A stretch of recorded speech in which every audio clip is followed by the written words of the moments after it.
A millionaire CEO caught the nanny fixing a $300 million problem in seconds. What he did next shocked the entire company. Before we begin the story, tell us in the comments. What city are you watching from? And at the end, don't forget to rate this story from 0 to 10. Enjoy the story. William Moore's phone rang for the third time, and this time he answered without even checking the number.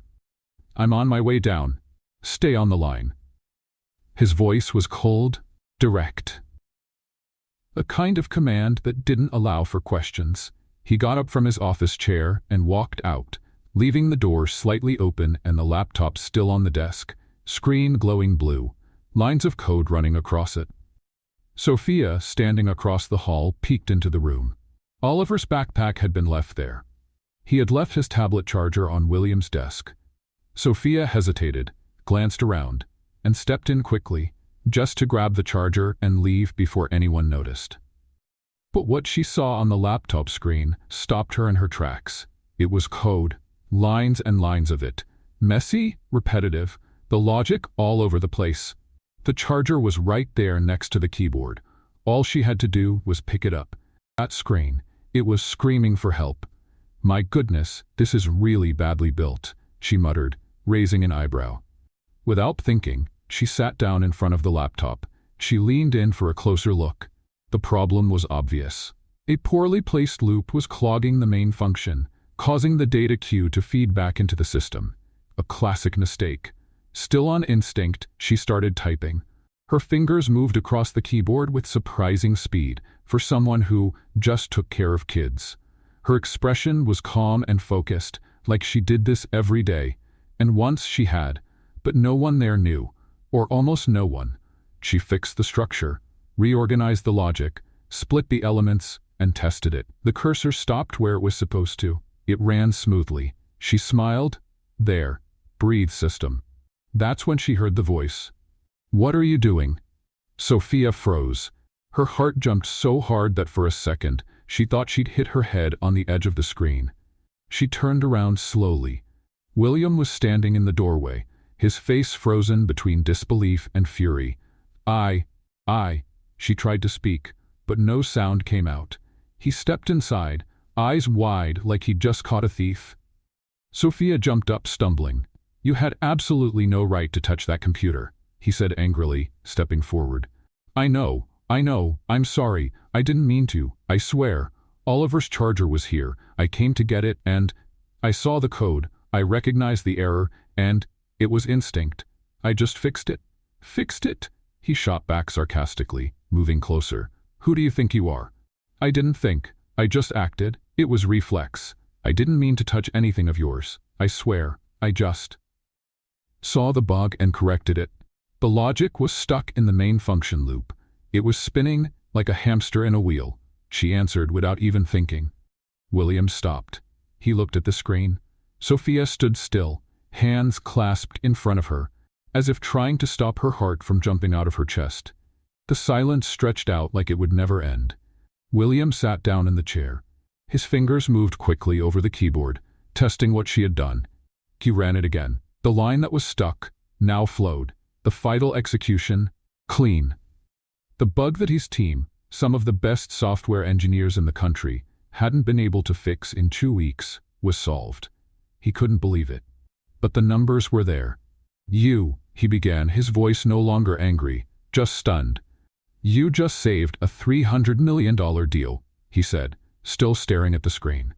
Sophia took a step back, unsure if that was a compliment or a reason to be arrested. I'm really sorry. Truly. You can fire me. I shouldn't have." He raised his hand, motioning her to stop. William stayed quiet for a moment. Then he stood up. She took another step back, ready to leave the room. Ready to leave the city, if she had to. He looked at her with an unreadable expression. "That was brilliant." Sophia's eyes widened.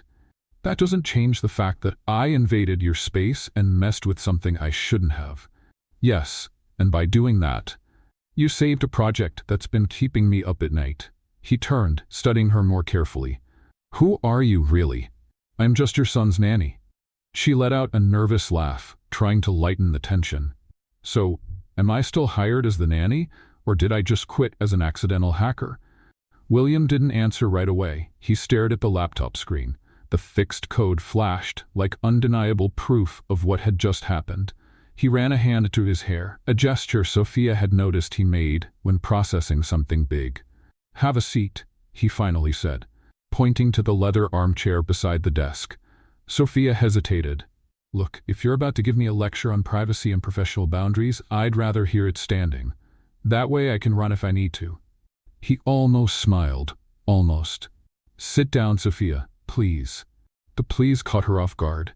She settled into the chair, smoothing her uniform skirt nervously. William turned his chair to face her, arms crossed, but his posture was less tense than before. "Where did you learn programming?" he asked, getting straight to the point. Sophia sighed. "Queen Anne Public Library, computer section, shelves J47 through J52, if you want to check." "Library?" His disbelief returned. "Yep, boss. Not everyone is born with money for MIT or Stanford. Some of us have to work with what we've got." She crossed her legs, suddenly more confident. "Python for beginners, JavaScript made easy, fundamentals of data structures. I read them all, twice. Some parts, 3 times. William studied her like he was trying to solve a complicated puzzle. "And where else?" "Free online courses, Khan Academy, Codecademy, free code camp." Sophia counted on her fingers. "All free, all in the middle of the night, after Oliver was asleep and before you woke up." She chuckled. "Did you know your Wi-Fi is amazing at 3 a.m.? You used my internet to study programming." His voice was somewhere between annoyed and impressed. "Technically, I was in the house, and technically, you never said I couldn't." She shrugged. "But don't worry, I never touched any of your personal stuff. I'm an ethical intruder." William shook his head, stunned. "How long have you been studying all this?" "About 3 years. Started as curiosity, turned into an obsession, and now it's apparently a reason for an interrogation." 3 years? He leaned forward. "And you never mentioned it?" Sophia laughed, a genuine and disarming sound. "Oh, sure. First day on the job, I'd say. 'Hi, I'm Sophia. I'll be taking care of your kid, and oh, by the way, I can also hack banking systems in my spare time.' Totally normal, right?" "It's not hacking when you fix bugs," William muttered, mostly to himself. "Thanks for the technical clarification, Professor." Sophia stood up. "But now that you know my dark secret, I'm heading back to work. Oliver's probably wondering where I went." "Wait," William stood too. "Did you go to college?" Sophia stopped at the door and slowly turned back. "I started a computer science degree at the University of Washington. 2.5 years. Started? What happened?" For a moment, Sophia's playful mask slipped. Life happened. Bills to pay, family to take care of, dreams that cost more than I could afford. "And you just gave up?" The question came out sharper than William meant. Sophia straightened her shoulders, the playful glint in her eyes replaced by something firmer. "Gave up?" She laughed, but there was no humor in it this time. "I didn't give up on anything. I made choices. I chose to pay rent instead of tuition. I chose to work instead of drowning in debt. I chose to survive instead of dreaming." William felt something strange in his chest, a feeling he couldn't quite name. "I didn't mean, you meant exactly that," Sophia said, stepping closer, her eyes sharp.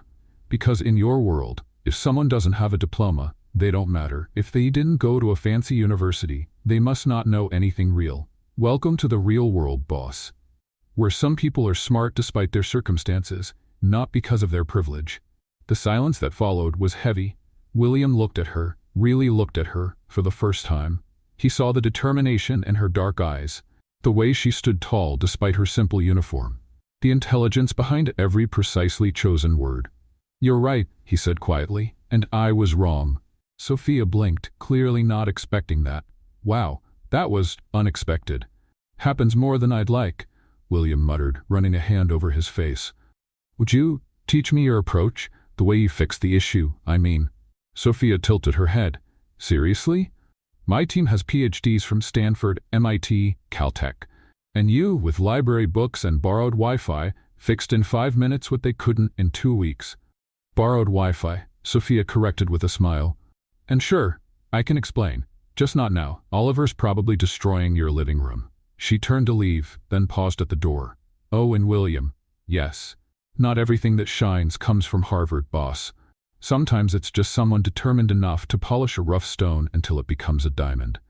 Sophia left the office, leaving William alone with his thoughts. He looked again at the computer screen, where the code now ran perfectly.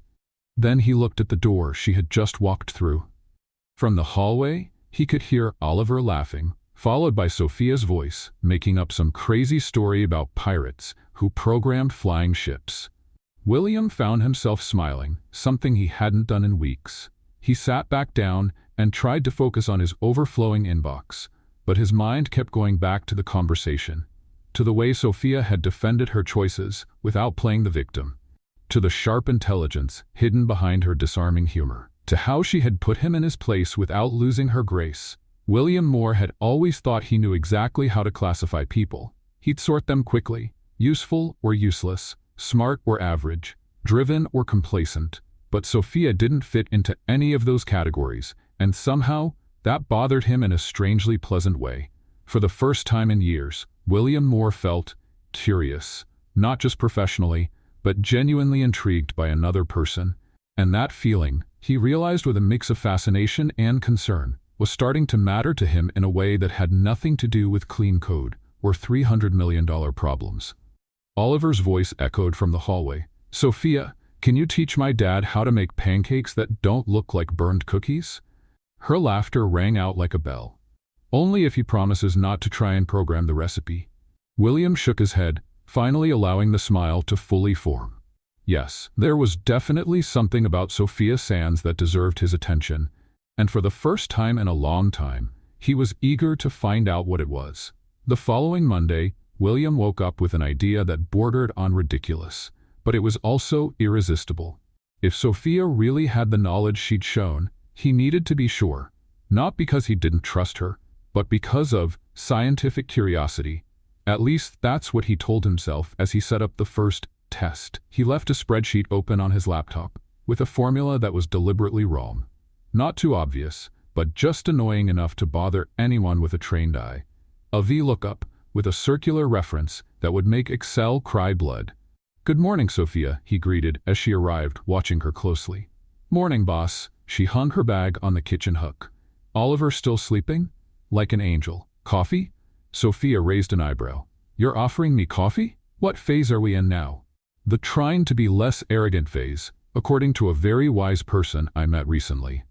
"She must be really smart," Sophia replied with a smile, accepting the cup. "I'll go wake the little prince."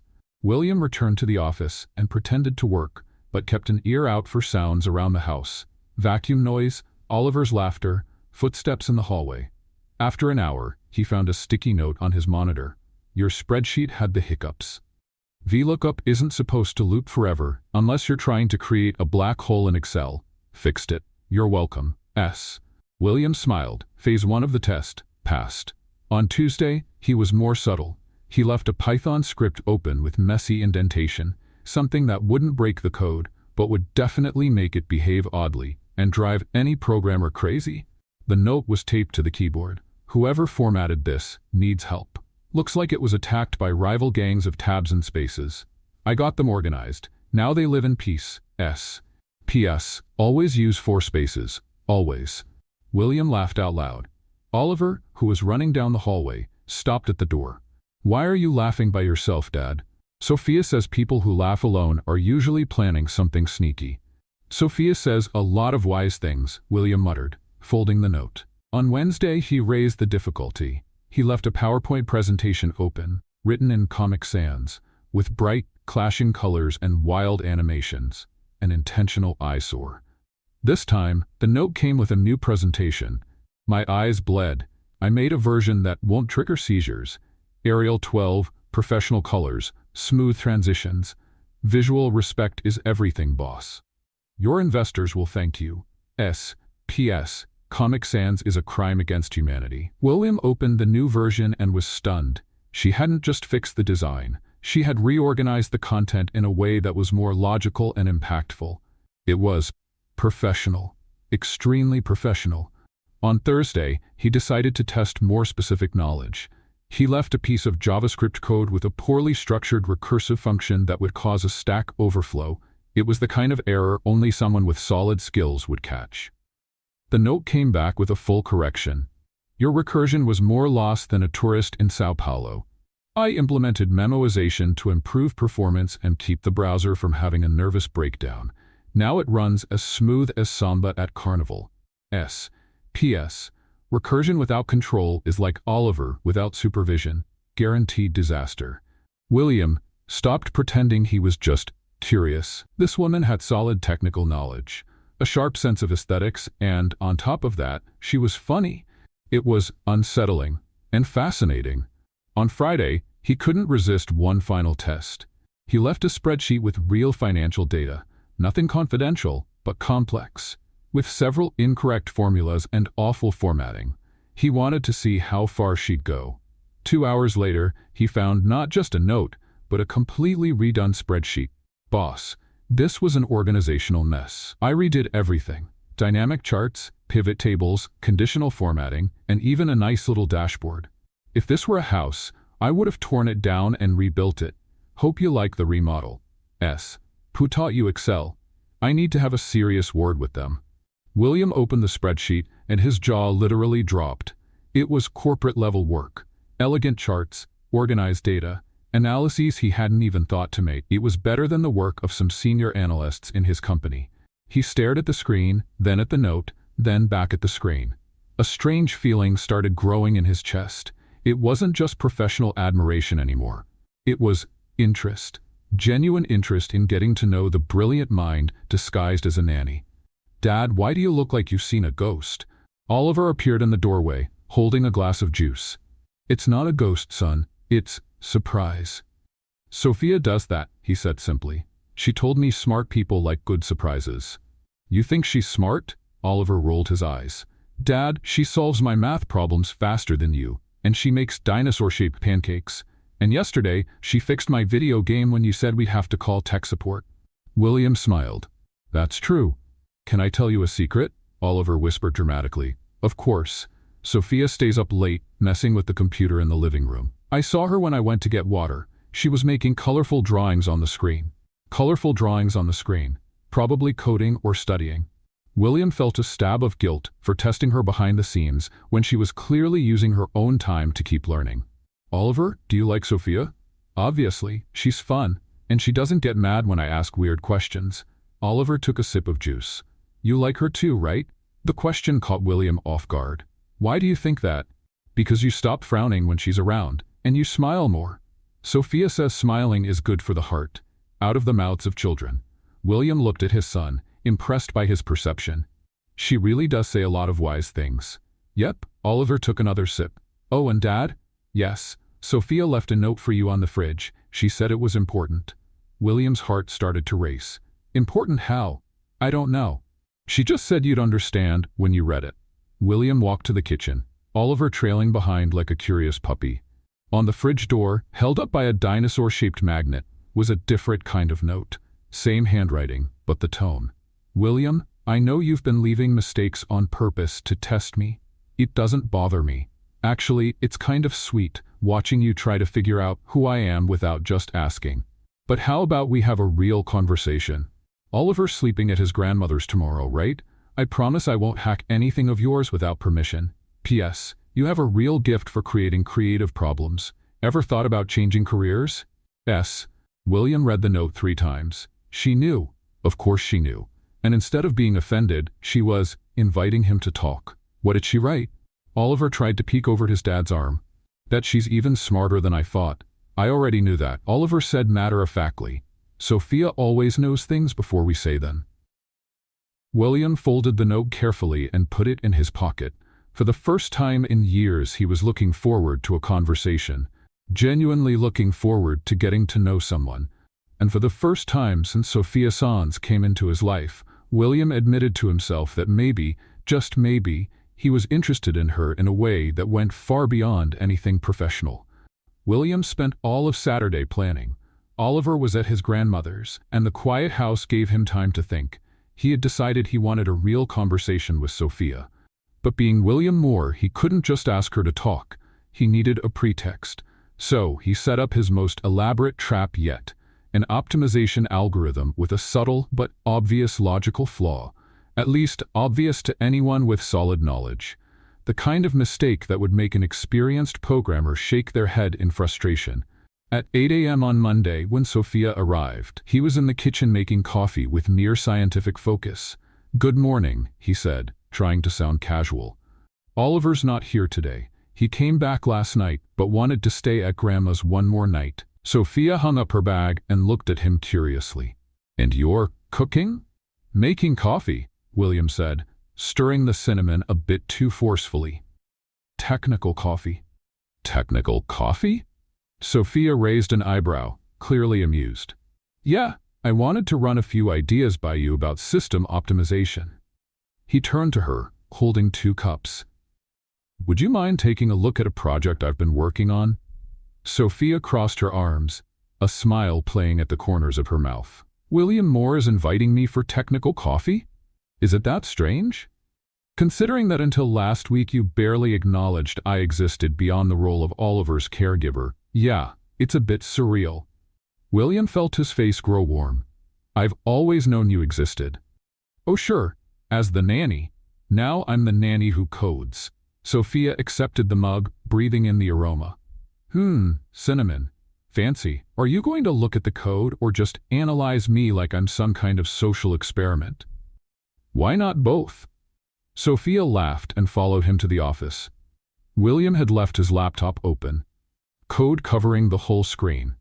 Sophia walked up, gave it a casual glance, and William watched her, waiting for the reaction. She was silent for 30 seconds. Then she sighed. "Seriously, William? Seriously what?" Sophia turned to him, hands on her hips. "You're testing me again. And this time, you didn't even try to hide it." "I'm not." Infinite loop on line 47. Bad exit condition on line 63. And you had the nerve to use a variable named test for Sophia on line 81. She pointed at the screen without even looking. "You should spend this much time on therapy instead of pranks." William stood frozen for a moment, realizing he had just been completely exposed. And then, something happened that hadn't happened in a long time. He laughed. Not a polite smile or a soft chuckle. A real deep laugh that came from his chest and echoed through the office. Sophia blinked, clearly surprised. "Wow, you actually know how to laugh." "Apparently I do," William said, wiping his eyes, still smiling. "Sorry, it's just, you're absolutely right. About everything." "I always am." Sophia sat in the armchair, crossing her legs. "But I admit, I'm curious. Why the whole act? You could have just said, 'Sophia, let's talk.'" William leaned against the desk, facing her. "Honestly, I don't really know how to talk to people in a normal way." "Normal?" "Without an agenda, without a business purpose, without evaluating whether they're useful for something." He ran a hand through his hair. "It's pathetic, I know." Sophia studied him for a moment. "It's not pathetic. It's sad, but not pathetic." "What's the difference?" "Pathetic would be if you hadn't realized it. Sad is when you do realize, but don't know how to change." William felt something shift in his chest. A sharp pang of recognition. "And do you think it's possible to change?" "Anyone can change. The question is whether they want to." Sophia took a sip of her coffee. This is actually really good." The cinnamon was a nice touch. "Thanks." William sat in his office chair. "Can I ask you a personal question?" "Now you want to ask? After spying on me for an entire week?" Sophia laughed. "Go ahead. Why aren't you bitter? About life, I mean. You had to drop out of college. You work as a nanny even though you clearly could do so much more. And still, you laugh. You joke. How?" Sophia was quiet for a moment, turning the cup in her hands. "Because being bitter doesn't change anything. It would just make me miserable, and bitter on top of that." She looked at him. "Besides, who says being a nanny is any less important than working with code?" "Well, objectively." "Objectively? Nothing." Sophia leaned forward. "I take care of your son. I help shape a child's character. I teach him values, patience, creativity. You really think that's worth less than optimizing algorithms?" William opened his mouth to respond, but realized he had no answer. Well, the salary. Oh, so a person's worth is measured in dollars? Sophia raised an eyebrow. Interesting life philosophy. Must be why you're so happy and fulfilled. The irony was sharp, but not cruel. William felt as if he'd just received a gentle slap in the face. You're right, again. I know, Sophia smiled. Look, William, I have nothing against money. Money's useful. It pays bills, it gives you security. But it doesn't define worth, and it definitely doesn't define intelligence or ability. How did you develop all this wisdom? By living in the real world. Sophia shrugged. What kind of bubble did you grow up in? Never had to choose between paying the light bill or buying groceries. Never been told you're not good enough because of your address or your clothes. William shook his head. Then you've never had to learn that people's value has nothing to do with what they wear or where they studied. Sophia stood. It's a tough lesson, but a useful one. And you don't feel angry at people who are born with privilege? Sophia looked at him for a long moment. Anger is a luxury I can't afford. She walked over to the window. But you know what? I do feel pity. Pity?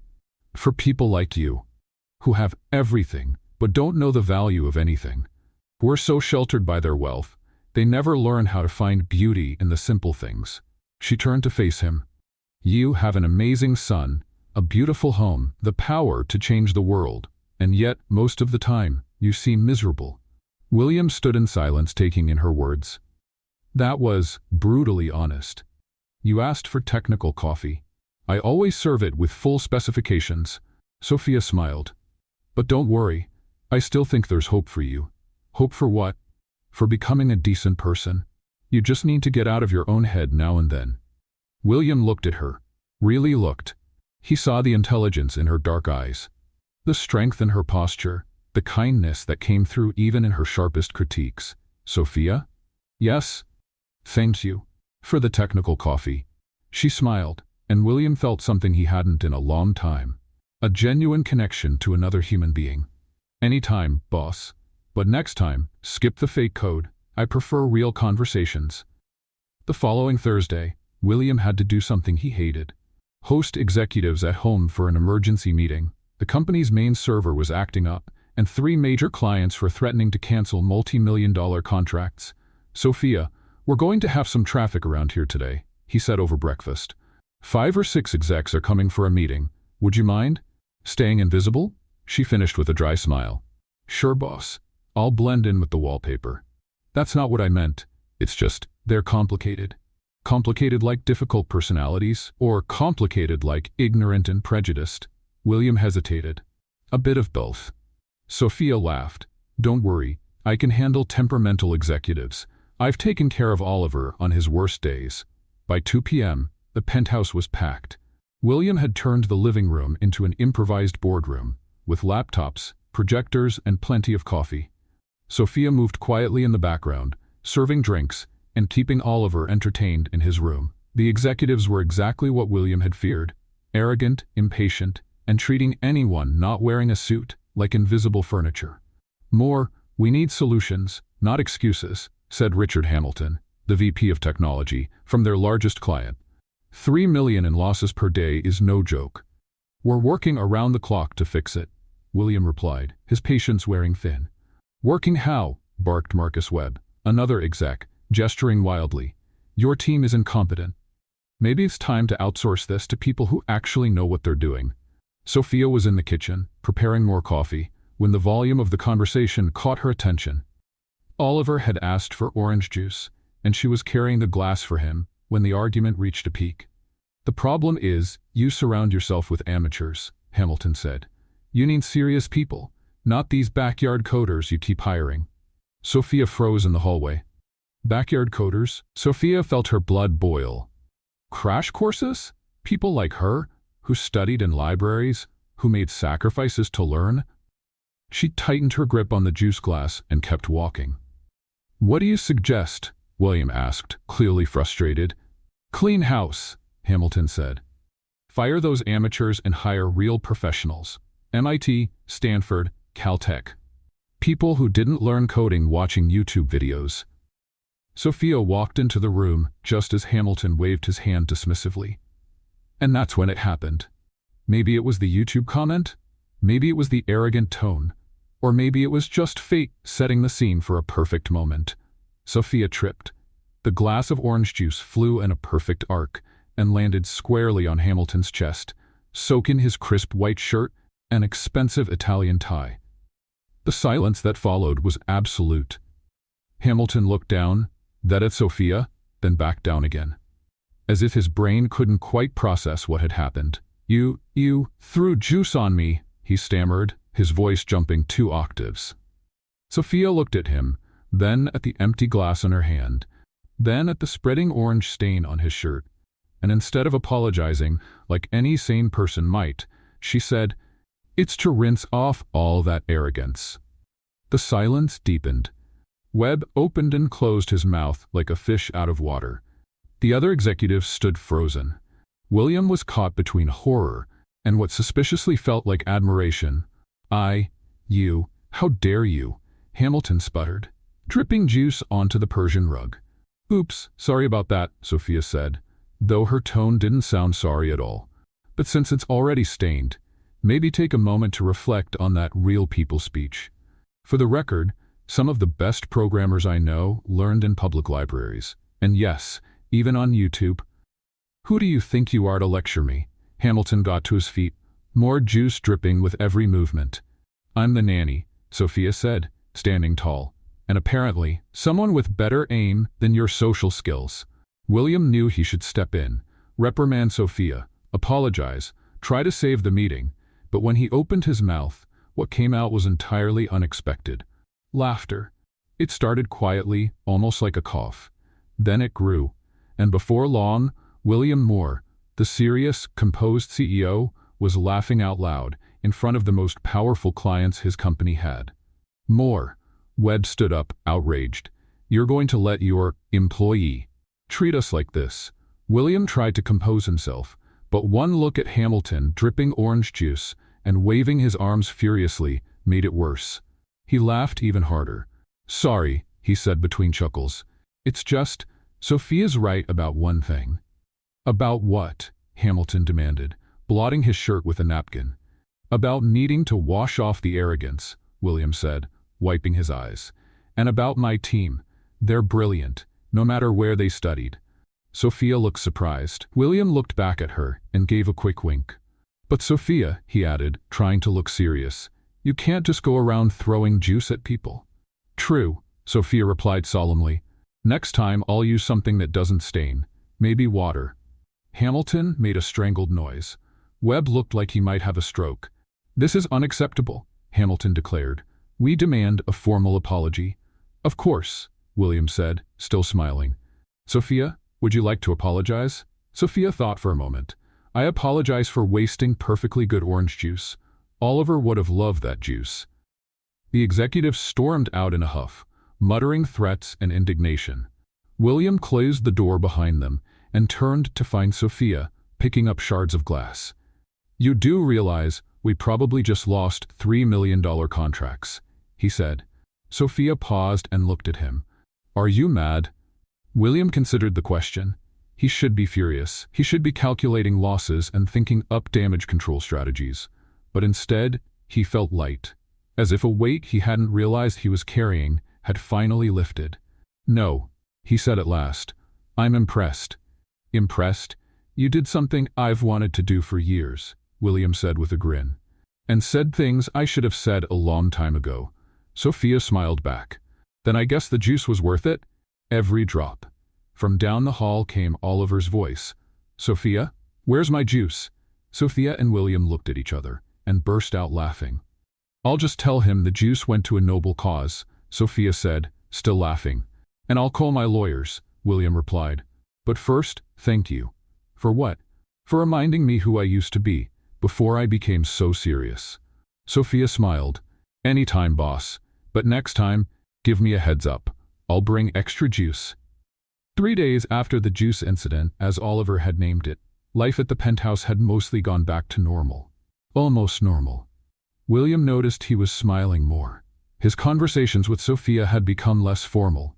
and she had started leaving notes even when there were no codes to fix. The last one read, "We ran out of coffee. I bought more. Don't thank me, pay me with a day off. S." It was Friday night and William was in the office, trying to figure out why the company's main server kept showing random outages. His team's technical reports were inconclusive. Everything worked perfectly during testing, but the system kept crashing at unpredictable times in production. Oliver was asleep. Sophia was in the living room, folding laundry while watching a Netflix show, and William was on the verge of a nervous breakdown. "Damn it," he muttered, running his hand through his hair for the 20th time. What's going on with this system? He had reviewed logs, analyzed performance metrics, even run manual diagnostics. Nothing. The server just failed. No pattern, no clear cause, no logical explanation. It was the kind of problem that could sink the company if not resolved soon. He got up to get more coffee and passed through the living room. Sophia sat on the couch, surrounded by neatly folded piles of clothes, eyes fixed on the TV. "Working late again?" she asked without looking up. "Server issue. I can't pinpoint the cause." "Huh." Sophia folded one of Oliver's shirts with military precision. "Did you check the virtual memory logs?" William stopped in his tracks. "How do you know about virtual memory logs?" "YouTube University, remember?" Sophia smiled. "And I may have skimmed through some of your reports while cleaning the office." "Sophia, relax. I didn't touch anything confidential. Just glanced over a few things." She finally looked at him. "But seriously, did you check for a memory leak? Could be what's causing the crashes." William stared at her. "No. My team's been focused on code issues and network problems. Memory leaks are sneaky. Everything seems fine at first, then it slowly gets worse until boom. System crashes." Sophia folded another shirt. "But hey, you're the expert. I just watch TV and take care of a kid." William went back to the office with a strange feeling in his gut. Not nausea, anticipation. He opened the virtual memory logs he had completely ignored. And there it was, a systematic leak in the cache module, hidden during testing because it only showed up after many hours of continuous use. In production, where the system ran 24/7, the problem built up until it crashed everything. "My God," William murmured, fingers flying over the keyboard to confirm the finding. That was it. The issue that his team of PhDs couldn't find was right there, clear as day, in the logs no one fought to check. He started implementing a fix. But then he paused. Through the slightly open door, he could see Sophia at the dining table, now hunched over her personal laptop, probably studying. The soft blue light of the screen lit up her focused face. A crazy idea crossed his mind. William gathered the full technical reports, including the newly discovered issue, and accidentally left them spread out on the kitchen table. Then he went back to his office and pretended to keep working. 20 minutes later, he heard footsteps in the kitchen. Sophia, probably getting a glass of water.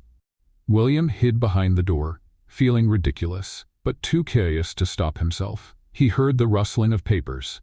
Then silence. A long silence. "William?" Sophia's voice came from the kitchen. He pretended to be deep into work. "Yes. You left some the ports on the table." "Oh, thanks. Must have forgotten them." More silence. Then the unmistakable sound of a chair being pulled out. William waited 15 minutes before heading to the kitchen. Sophia was leaning over the documents, pen in hand, making notes in the margins. "Find anything interesting?" he asked, trying to sound casual. Sophia looked up. "Do you want the polite answer or the brutally honest one?" "Always brutal honesty with you." "Your team was looking in the wrong place," Sophia said, pointing to one of the pages. "You focused on code and connectivity issues, but completely ignored resource management. And the problem is right here." Sophia circled a section of the report. "Memory leak in the cache module.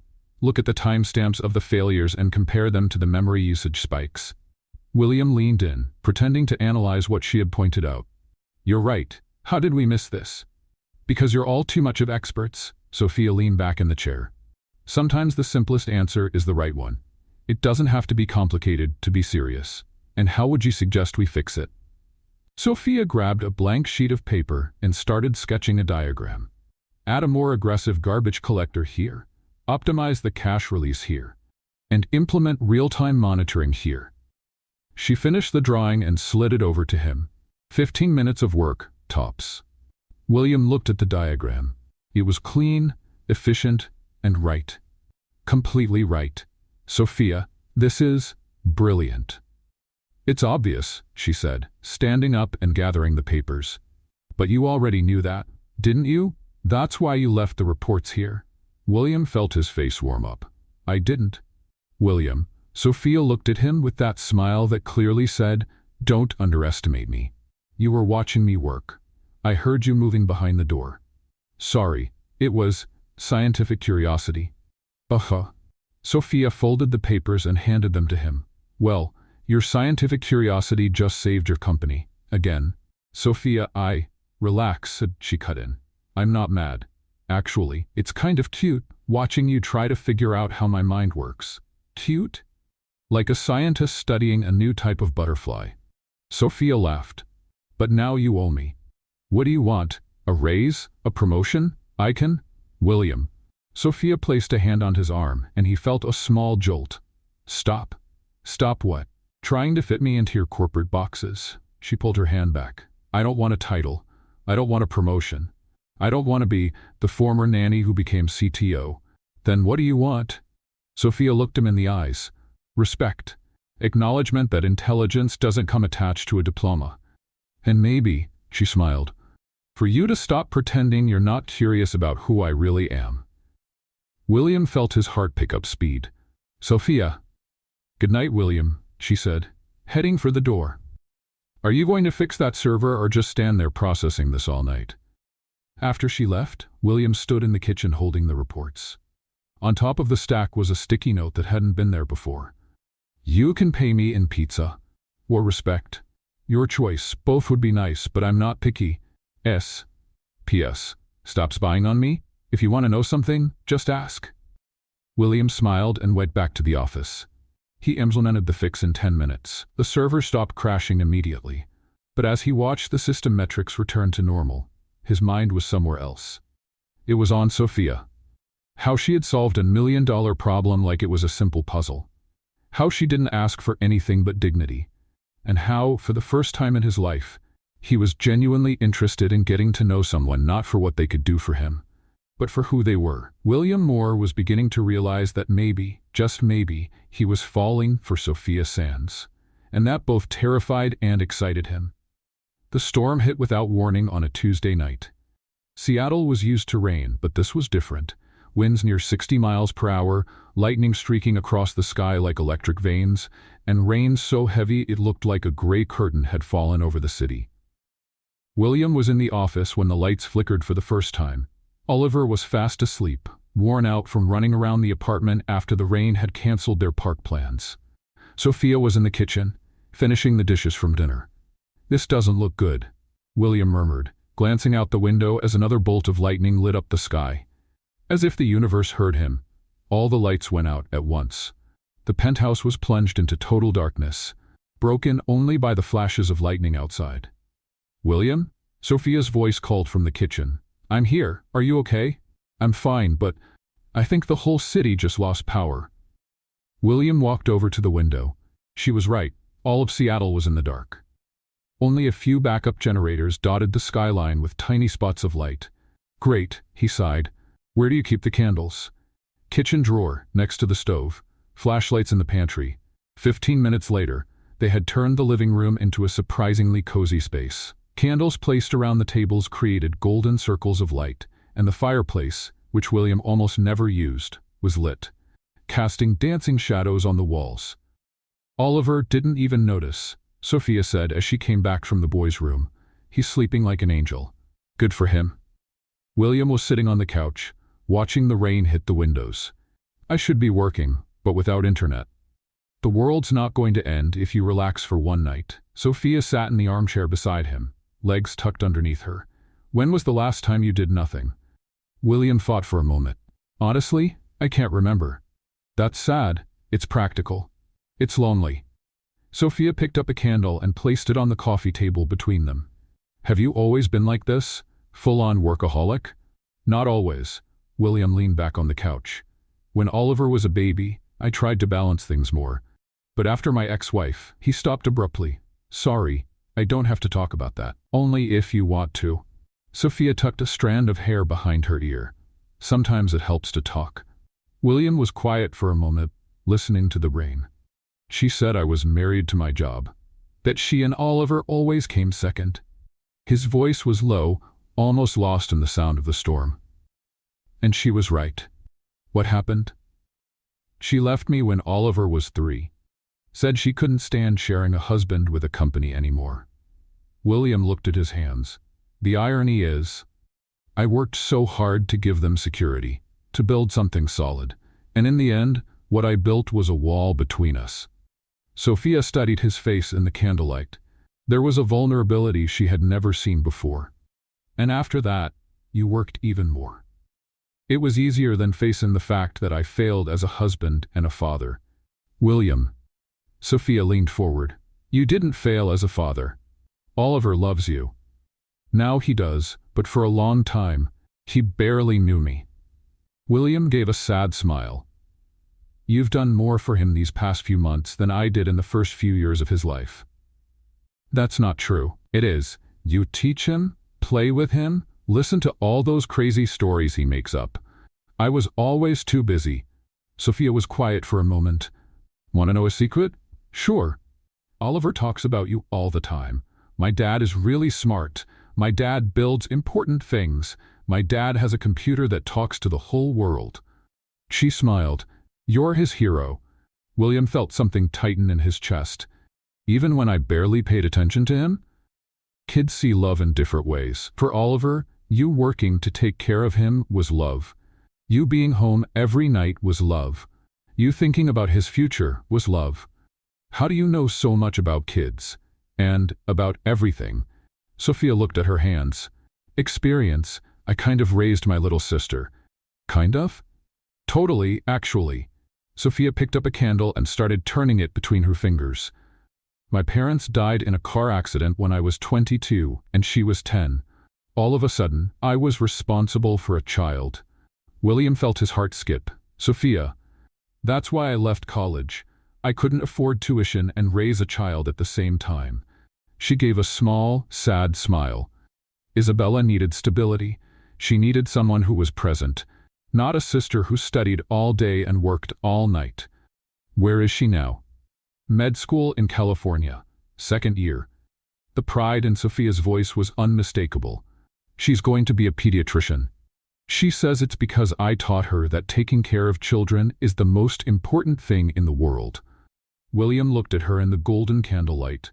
He saw quiet strength, sacrifice turned into love, and a kind of intelligence that had been used in service of something greater than ambition. You gave up your dreams for her. I didn't give them up. I changed direction. Sophia set the candle back on the table. My dream was to have a career in tech. I ended up having a career in raising people. Isabella, Oliver, not small accomplishments. But you still want to work in tech? Of course, but in my own time, in my own way. She looked at him.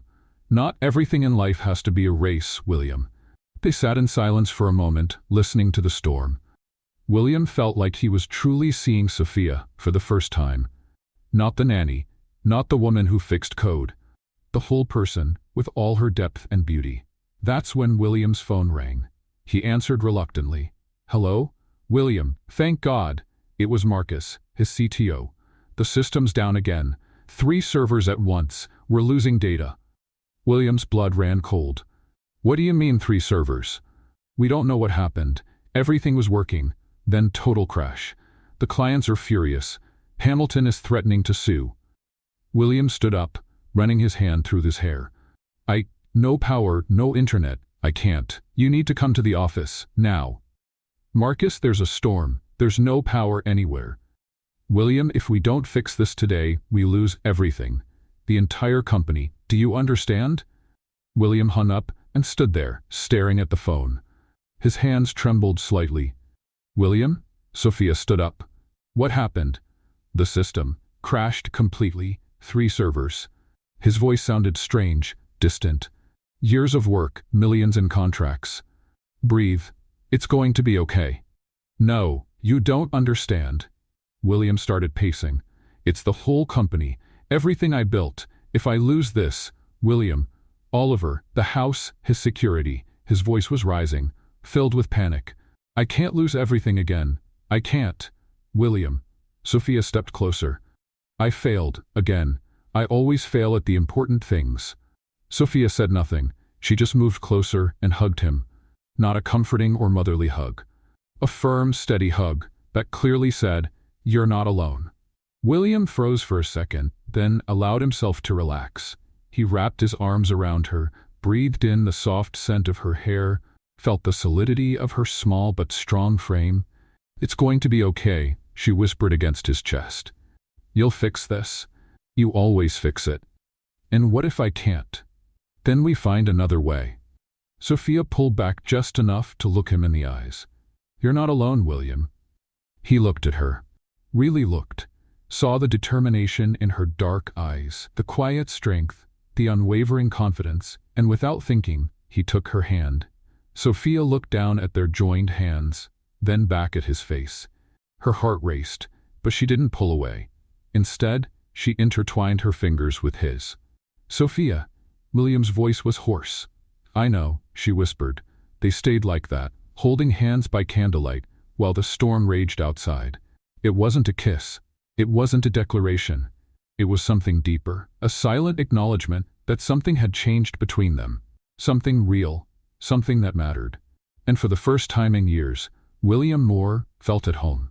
Power came back at 5 in the morning, with a low hum that brought all the machines in the apartment to life at once. William and Sophia had fallen asleep on the couch, she leaning on his shoulder, their hands still linked. The sound of the laptop restarting woke them. "The power's back," Sophia whispered, pulling away quickly and smoothing her hair. "I have to." William stood up, still a little dizzy. "I need to check on the servers." 15 minutes later, he was in the office with 3 laptops open, trying to access the company's systems remotely. Sophia appeared in the doorway with 2 cups of coffee. "Did you get in?" "Yes, but..." William rubbed his face. "It's worse than I thought. Not just 3 servers, 6, and the backups failed too." Sophia set a cup beside him and looked at the screens. "Mind if I take a look?" William hesitated a second, then turned one of the laptops toward her. "Please, I can't figure out what happened." Sophia leaned over the screen, her eyes scanning the error logs quickly. William watched her face tighten in concentration, her brows furrowing slightly as she processed the data. She murmured after a few minutes. "Interesting. What did you see?" "Your system had gas." William blinked. Gas, stuck. Like when you eat too many beans and feel uncomfortable." Sophia smiled, but kept looking. "Look here at the timestamps. The failures didn't start all at once." "They didn't?" "No, they started here." She pointed to a specific line. "At 7:47 p.m. Then it cascaded. One server failed, overloaded the next, which failed and overloaded the next, and so on." William moved closer. "But what caused the first failure?" Sophia scrolled up. "Here, data sync process. Someone changed backup parameters on Friday and created a circular dependency loop." Dependency loop. William started to understand. Server A was waiting for confirmation from server B, which waited for C, which waited for A. Exactly. Like 3 polite people trying to go through a door at the same time. Nobody moves.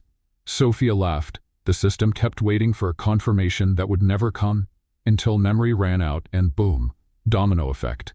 William looked at her, impressed. "And you figured that out in 5 minutes?" "Your system was screaming the problem. You just weren't listening to its language." Sophia stepped back from the screen. "The fix is simple. Break the loop, restart the services in the right order, and add a check to make sure it doesn't happen again. Sophia, this is going to save the company. Save $300 million to be exact." She shrugged. "I just had to give your system a little chamomile tea. Now it can relax." William stared at her, at the woman who had just saved his company, as naturally as she made pancakes for Oliver, who explained multi-million-dollar system failures with analogies about gas. A wave of something he couldn't name washed over him. Gratitude, admiration, and something more. something that made his chest tighten and his heart race. "I'm going to implement the fixes," he said, turning back to the computer. 2 hours later, all systems were running perfectly. William had sent reassuring reports to clients, the tech team was back to work, and the crisis was over. Sophia was in the hallway heading to the kitchen when William came out of the office. "Sophia," she turned. "All fixed?" "All of it." He stepped closer. "Thanks to you." No." William cut her off, stepping even closer. "You saved everything. Again. You always save everything." There was something in his voice, the way he looked at her, that made Sophia step back. "William." He didn't let her finish. In one quick move, he took her face in his hands and kissed her. It wasn't a hesitant or questioning kiss. It was decisive, full of all the emotions he'd bottled up for months. Relief, gratitude, admiration, and something much bigger that he finally allowed himself to feel. For a second, Sophia gave in. She felt the texture of his lips, the warmth of his hands on her face, the familiar scent of his cologne mixed with coffee and sleepless nights. Then reality hit her, like a bucket of cold water. She pushed him, not hard, but firmly enough to create distance. "William, no." "Sophia, no." She shook her head, her eyes shining with a mix of confusion and hurt. "I'm not going to be your distraction, your escape valve, your reward for solving problems." "That's not it." "Isn't it?" Sophia crossed her arms. "You're vulnerable, stressed, I help with work, and suddenly it turns into romance? Very convenient, William. You think that's what's happening?" "I don't know what to think." Her voice rose slightly. "Did you kiss me because you're grateful? Because it's a reaction to relief? Or because you're the only thing that woke me up from my colorless life?" The words came out low but full of raw honesty that made Sophia stop mid-sentence. "William, it's not about work, Sophia. It's not about you fixing problems or saving the company." He moved closer again, but didn't touch her. "It's about you making Oliver laugh. About your funny notes. About how you see the world. It's about you reminding me there's life beyond spreadsheets and code." Sophia looked into his eyes. She saw the sincerity there, but also the fear of someone who didn't know how to handle genuine feelings. "I need to think," she finally said. "Sophia." "No, William. I need time to understand what I'm feeling, what you're feeling, and if this is real or just circumstance." William nodded, even though every fiber in his body wanted to protest. "How long?" "I don't know." Sophia gave a sad smile. "But you'll know when I do." She walked away but stopped before turning the corner. "William?" "Yes, your system wasn't the only thing that woke up." She looked at him for a long moment. "I'd been asleep a long time too." Then she was gone, leaving William alone in the hall, his heart pounding like he'd run a marathon. 3 hours later, during an emergency video call with all clients and investors, William did something that surprised everyone. "The problem was identified and solved by someone on our team who prefers to remain anonymous," he said to the cameras. "This person didn't just save our systems, but also taught us a valuable lesson about simplicity and efficiency." "Who was it?" Hamilton asked, still on the call wearing his orange juice-stained shirt.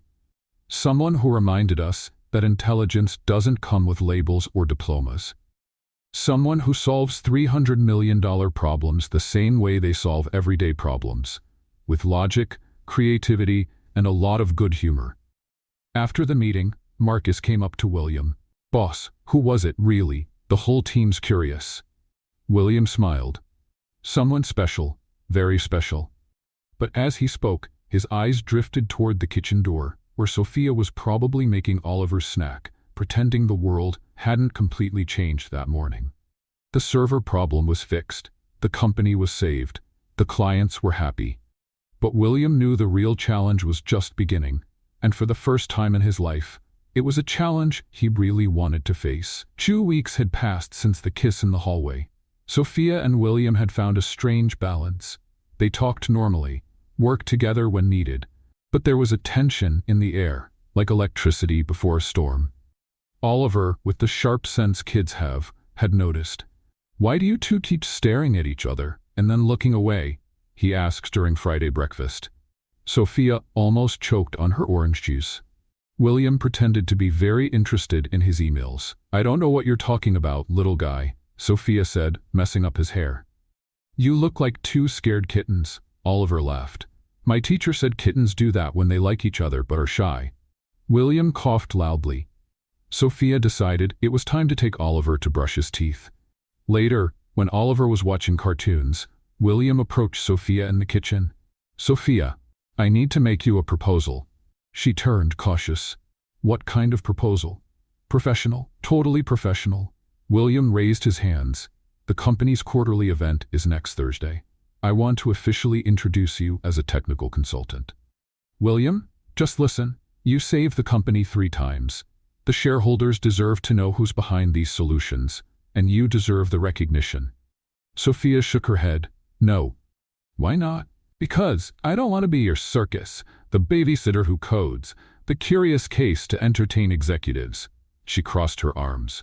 I told you what I want, remember? Respect, not a show. William nodded, clearly disappointed. I understand, and I respect your decision. Thank you. But, he hesitated. Would you come to the event? As a guest? Sophia studied him. Why? Because Oliver will be there. It's a family-friendly event, and I want him to see where I work. And, William lowered his voice. Because I'd like you to be there. Sophia sighed. Okay, but as Oliver's babysitter, not the mysterious consultant. Deal. The TechCore quarterly event took place in the grand ballroom of the Fairmont Olympic Hotel. It was the kind of event William usually hated. Corporate speeches, forced networking, and executives competing over who wore the most expensive suit. But this time was different. Oliver was fascinated by everything. The lights, the sound system, the giant screen presentations, and Sophia. Sophia looked beautiful. She wore a simple navy dress, nothing fancy, but it highlighted her dark eyes and the natural confidence she carried. Several people came up to greet her, assuming she was William's wife. I'm actually the babysitter, Sophia would say with a smile, enjoying the surprised looks that always followed. William was on stage, giving his annual presentation about the company's results, when he had an idea. A completely impulsive idea that went against everything he had promised Sophia. This year has been challenging, he said into the microphone, looking at the crowd of 300 people. We faced crises that could have destroyed our company. But we also discovered something valuable about where true innovation is born. Sophia, sitting in the middle rows with Oliver, felt a flutter in her stomach. William, what are you doing? She whispered. Sophia Sands, William said into the microphone. Would you please come up on stage? Her blood ran cold. Oliver clapped excitedly. Go, Sophia, Daddy's calling you. 300 pairs of eyes turned to her. Sophia shook her head slightly, but William insisted. Sophia, please, trust me. Against all her good sense, she stood up, walked down the center aisle with trembling legs, aware of all the eyes on her, the curious whispers, the questioning looks. When she stepped on stage, William came closer. You promised, she whispered. Trust me, he said softly. Then he turned to the microphone. This is Sophia Sands. She takes care of my son Oliver. Murmurs of confusion filled the audience. Some executives exchanged looks like, why did he call the babysitter? But Sophia did something more, William continued. She saved our company 3 times, without formal training in our field, without access to our corporate tools. She identified and solved problems that our team of PhD engineers couldn't. The murmurs in the audience changed tone. She did this on her own time, out of intellectual curiosity, using books borrowed from the library and free online courses. And when I offered her jobs, promotions, higher salaries, do you know what she said? William paused, looking at Sophia, who was clearly uncomfortable but hadn't run away. She said she wanted respect. Recognition that intelligence doesn't come with a diploma attached. His voice grew stronger. This woman rewrote more than just code. She rewrote the story of our company, and she taught me that sometimes the best solutions come from where we least expect. The room was completely silent. Sophia represents everything our company should value. Creativity, dedication, humility, and the courage to look at complex problems with fresh eyes. William turned to her. Thank you, Sophia, for saving our company, and for teaching me that human value can't be measured by resumes. The audience burst into applause. Not polite corporate clapping, but genuine, warm applause. People stood up. Oliver shouted from the crowd, "That's my Sophia," making everyone laugh. Sophia looked at the crowd, then at William. Her eyes were shining, but not with anger, with emotion. She stepped up to the microphone. "Thank you," she said simply. "But I want to make one thing clear. I didn't do anything that any dedicated person couldn't do. I was lucky to have access to knowledge, time to study, and," she looked at William, "someone who gave me the chance to show what I'm capable of." More applause. True innovation happens when we stop looking at diplomas and start looking at people. When we value curiosity as much as credentials, and when we recognize intelligence exists everywhere, just waiting for a chance. Sophia left the stage without drama, no long speech, no promises to change the world. Simple, direct, genuine. And while the audience kept applauding, William realized he was completely, hopelessly in love with Sophia Sands. Not just the brilliant programmer, not just the woman who had saved his company, but the honest, brave, and humble person who had just taught a room full of millionaire executives a lesson in humility. William's home phone didn't stop ringing for 3 days after the company event. Journalists wanted to interview the genius babysitter. Headhunters offered 6-figure salaries, and universities offered full scholarships. Sophia answered politely, thanked them, and declined everything. "No, thank you. I'm not interested. Yes, I'm sure. No, it's not about the money."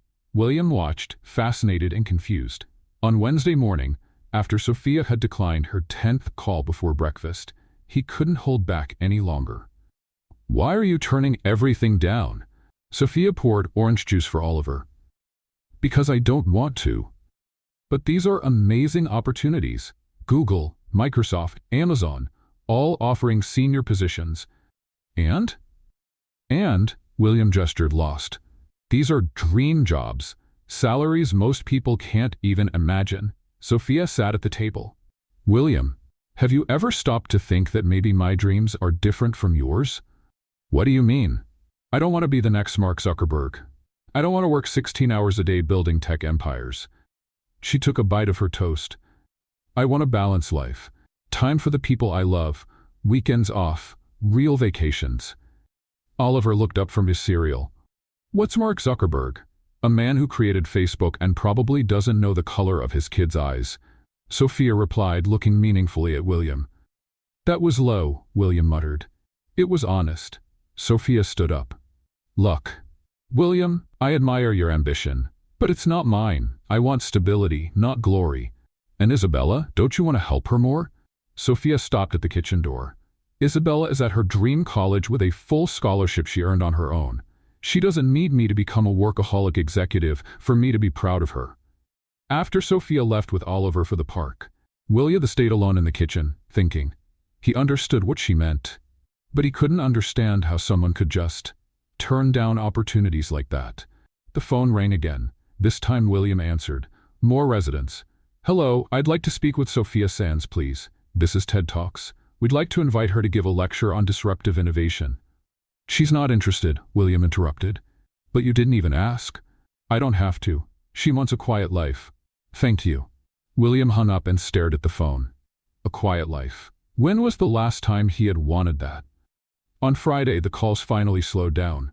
Sophia was in the living room, folding clothes, while Oliver played video games, when William showed up with a strange look on his face.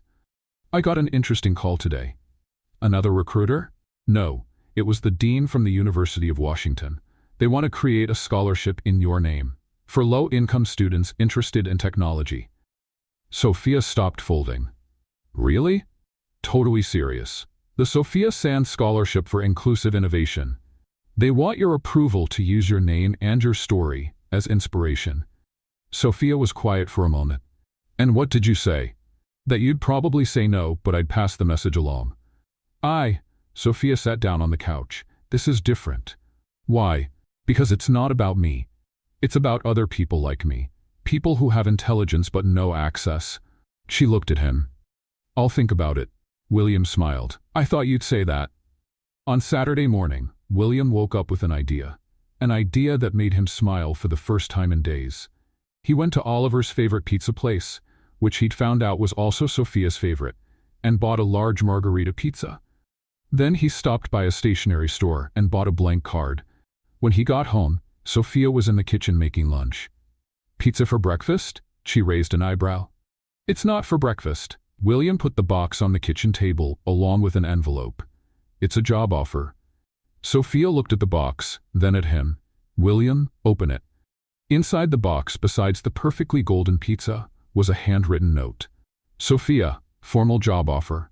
Position, Creative Solutions Consultant at TechCore.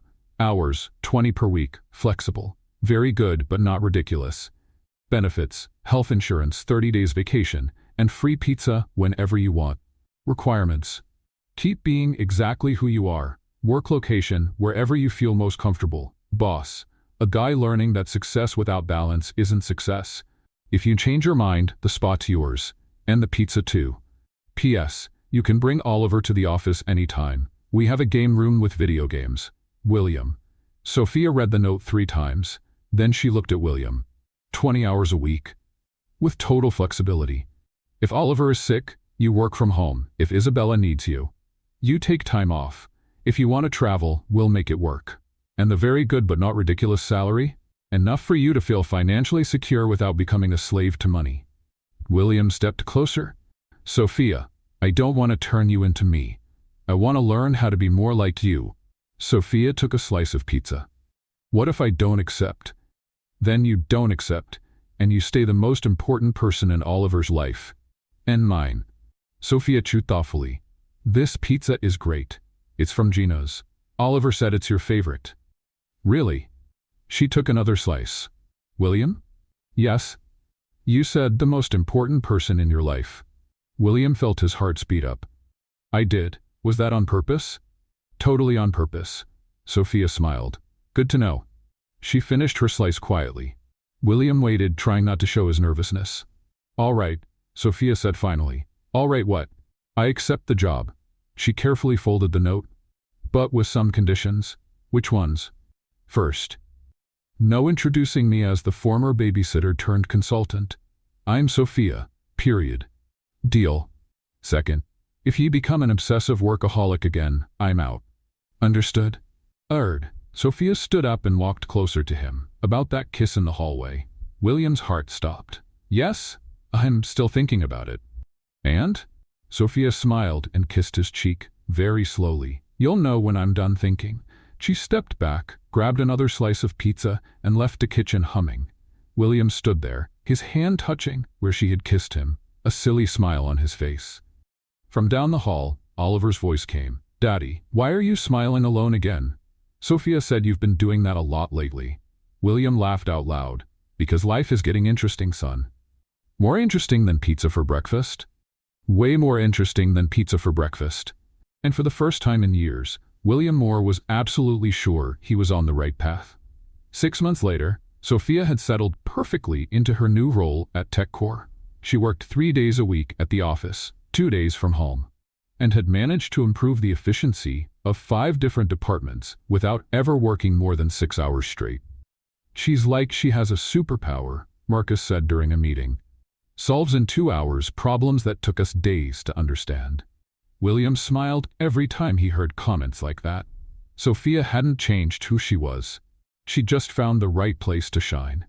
And he was learning that leaving the office at 6 didn't make the world end.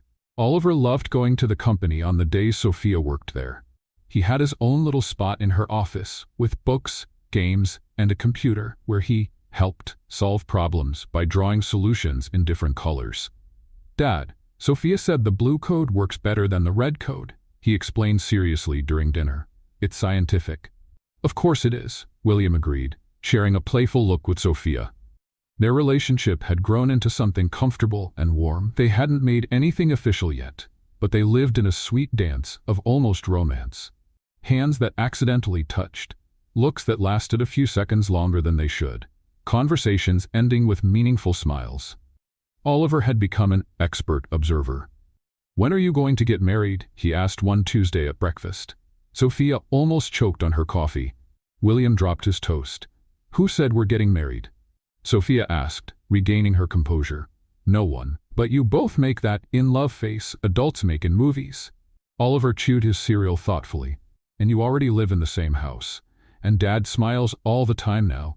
And you leave notes for him, even when there's nothing to fix. William and Sophia looked at each other. The observation from a 5-year-old was oddly accurate. Oliver, adult relationships are complicated, Sophia explained. Why? You like each other, take care of each other, make each other happy. Seems simple to me. From a child's mouth, thought William. 2 weeks later, William received an invitation that would change everything. TechCore had been selected to present its innovations at the Global Technology Summit in San Francisco. It was the biggest event in the industry, with 5,000 participants from 50 countries. They want me to present our approach to inclusive innovation, he explained to Sophia, and I want you to come with me. As a consultant, as a partner. William paused, feeling the weight of the word.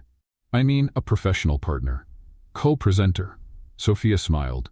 Got it. And Oliver? He's coming with us. It's going to be a family adventure. William paused again. Work family. Family. You get it. I get it.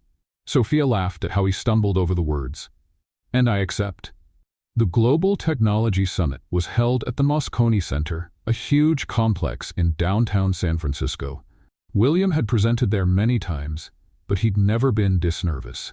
Not because of the 5,000 people or the cameras streaming live worldwide, but because he had a plan. A plan he'd carefully thought out for weeks, and it could go very well, or very badly. Sophia looked flawless in a navy blazer that brought out her eyes, with a professional but approachable vibe that was purely hers.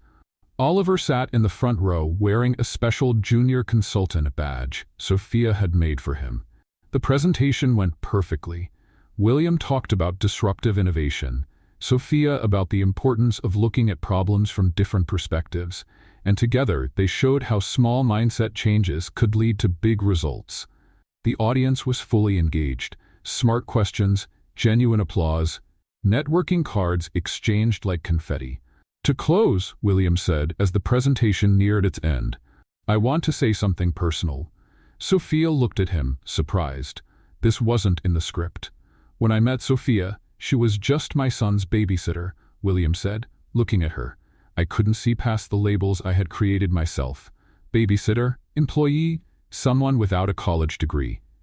The room was completely silent, but Sophia taught me that labels are limits we put on people and ourselves. She didn't just save our system, she saved the way we think. And, William paused, looking directly into her eyes.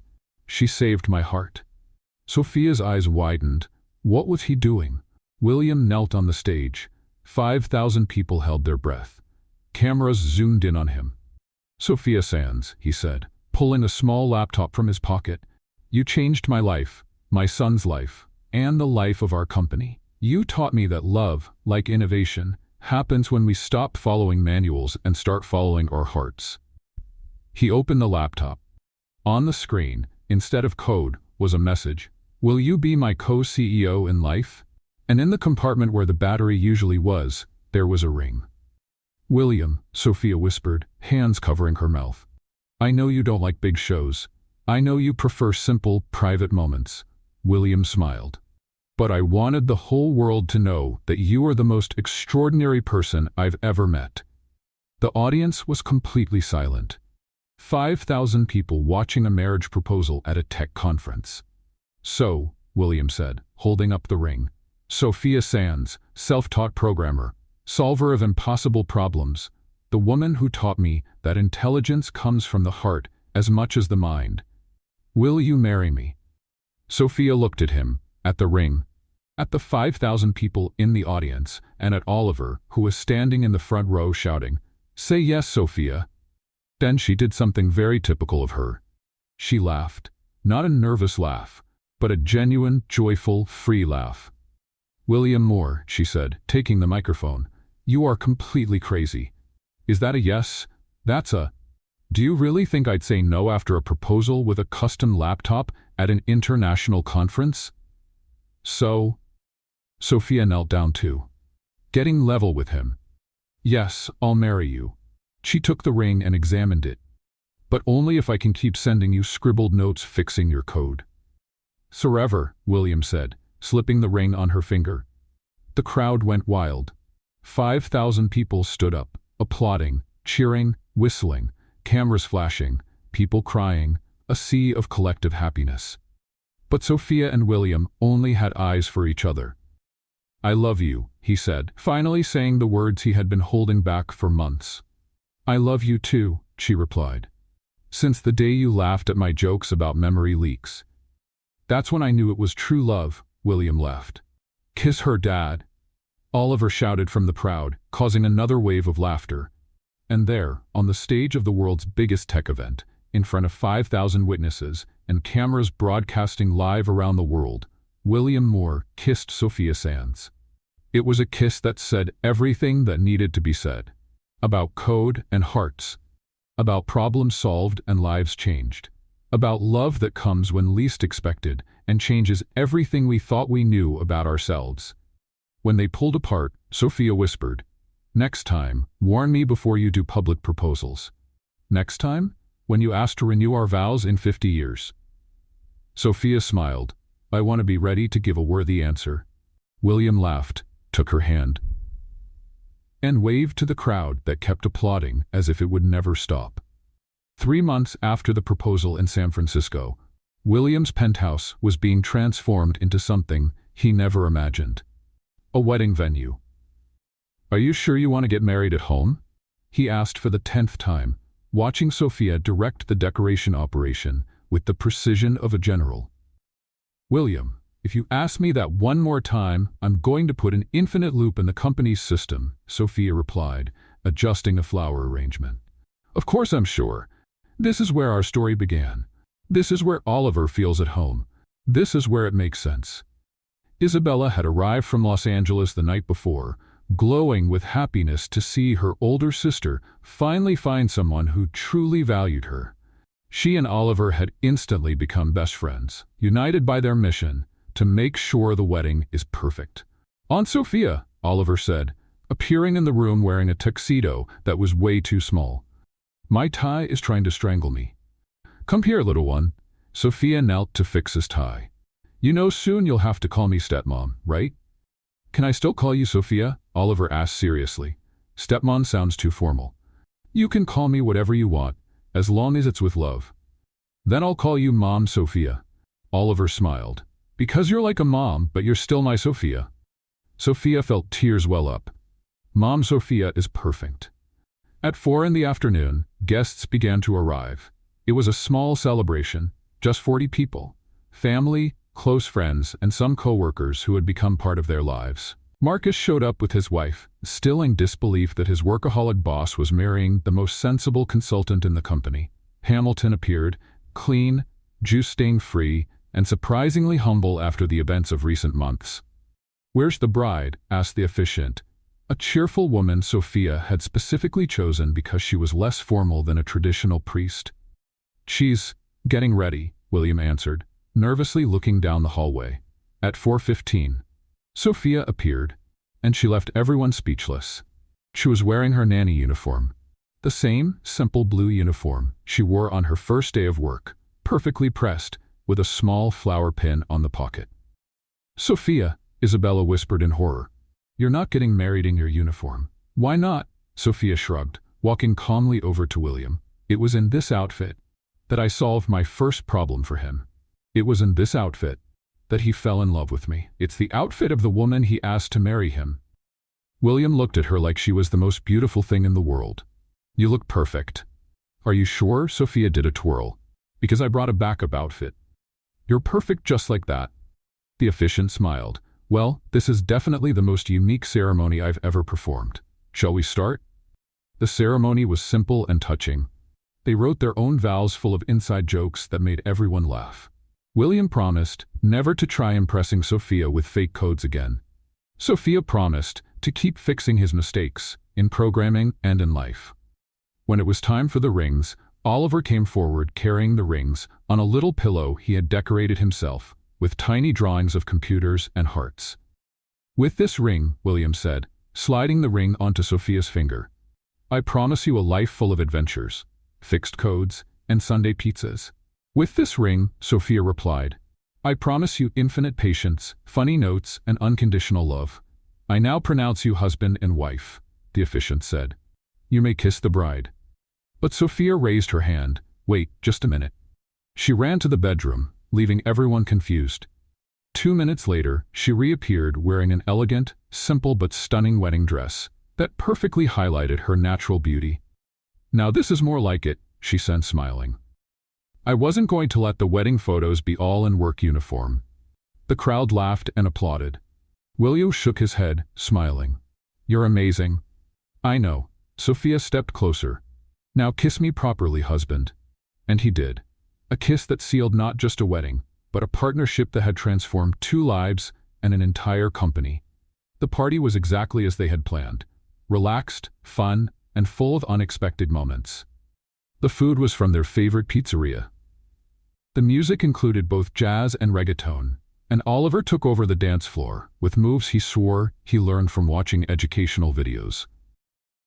When it was time to toss the bouquet, Sophia had one last surprise. Single ladies, come on up, she shouted. But beware, no traditional bouquet today. She pulled out a gold USB drive, decorated with a white ribbon.